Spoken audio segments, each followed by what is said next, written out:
పట్టణ ప్రజలారా, తెల్లవారుచున్నది. మేల్కొని దావీదు వలె పెందలకన్నే లేచి ప్రార్థించడానికి ఇష్టపడితే ప్రతి ప్రమాదాన్ని తప్పిస్తాడు, ప్రతి అపాయాన్ని తొలగిస్తాడు. ప్రార్థన అపాయమును తొలగిస్తుంది, ప్రార్థన ప్రమాదాన్ని తప్పిస్తుంది.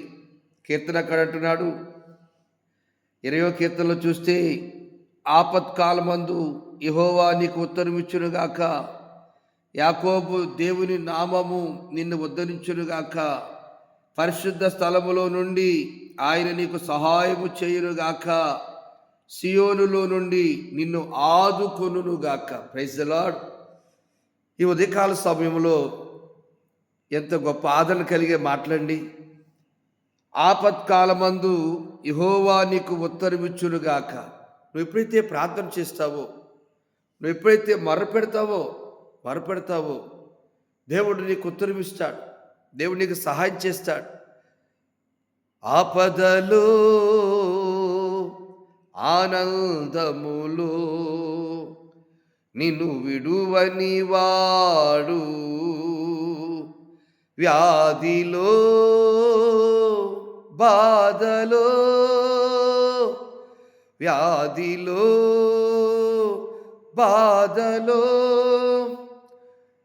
నిన్ను స్వస్థపరచువాడు,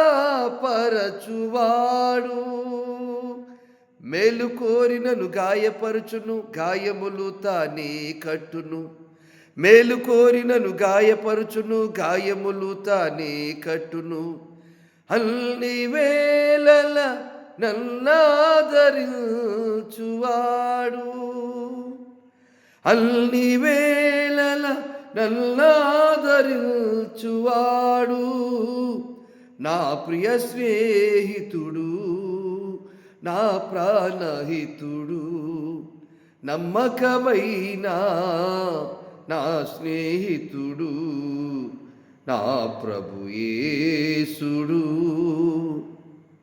ఎడబాయని వాడు, విడువని వాడు, ఎడబాయని వాడు, విడువని వాడు, నిన్న నేడు ఒకటిగనున్నవాడు. అవును ప్రజల, కంచిశెల్ల పట్టణ ప్రజలారా, తెల్లవారుచున్నది, 5 గంటలు దాడుతూ ఉన్నది. ఉదయకాలములో లేచి ప్రార్థించుట మీకు, మీ పిల్లలకు, మీకున్నటువంటి వ్యాపారానికి, మీకున్న పశువులు, గొర్రెలు, మేకలు, కోళ్లకు అది మంచిది. జబ్బులు రానివ్వడు, వ్యాధులు రానివ్వడు, ఎండిపోనివ్వడు, గొడ్డిగా చేయనివ్వడు.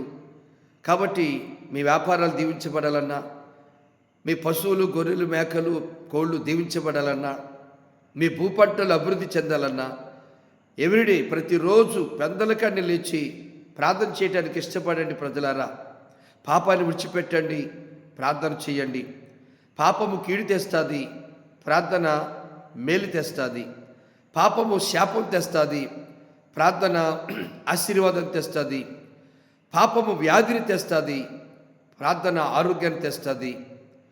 పాపము దరిద్రతను తెస్తుంది, ప్రార్థన ధన్యతనిస్తుంది. కాబట్టి ప్రార్థించి పాప క్షమాపణ పొంది యేసుక్రీస్తు నామములో మీరు చేసిన పాపాల నిమిత్తమై బాప్తిసం తీసుకుని యేసునామములో ప్రార్థిస్తూ, యేసునామాన్ని జపిస్తూ, యేసునామములో ఇతరులకు మేలు చేస్తూ, యేసే సన్నిధిలో ధ్యానిస్తూ వాక్యానుసారం జీవించండి. పరలోక రాజ్యాన్ని పొందుకుంటాం. ఆయన త్వరగా రాబోతున్నాడు. ఎప్పుడు వస్తాడో తెలియదు కనుక మనం సిద్ధపడాలి,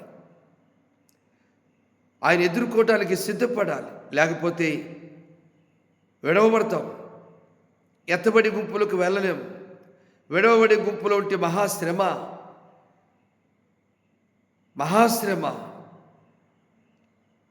7 ఏళ్ల శ్రమల రోజు,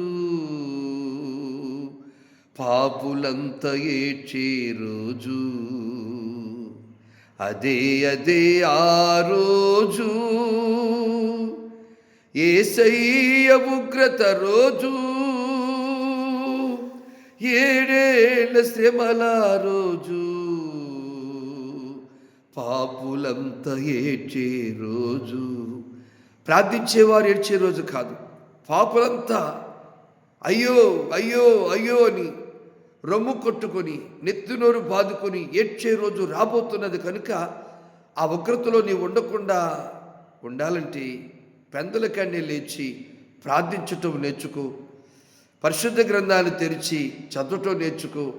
దైవ సేవకులు చెప్పిన వాక్యాన్ని విని ఆ వాక్యాన్ని అనుసరించటం, ఆ వాక్యాన్ని వెంబడించటం నేర్చుకుంటే నువ్వు ధన్యుడాలువు, నువ్వు ధన్యుడవు. ఆయన రాకడ సమీపముందు కనుక కంజుశాల పట్టణ ప్రజలారా, ఇది నిద్రపోయే సమయం కాదు. మేల్కొని మీకోసం మీ పిల్లల కోసం ప్రార్థించే సమయం. లేచి మాకరించి ప్రార్థిస్తావా? తమ్ముడు, చెల్లెమ్మా,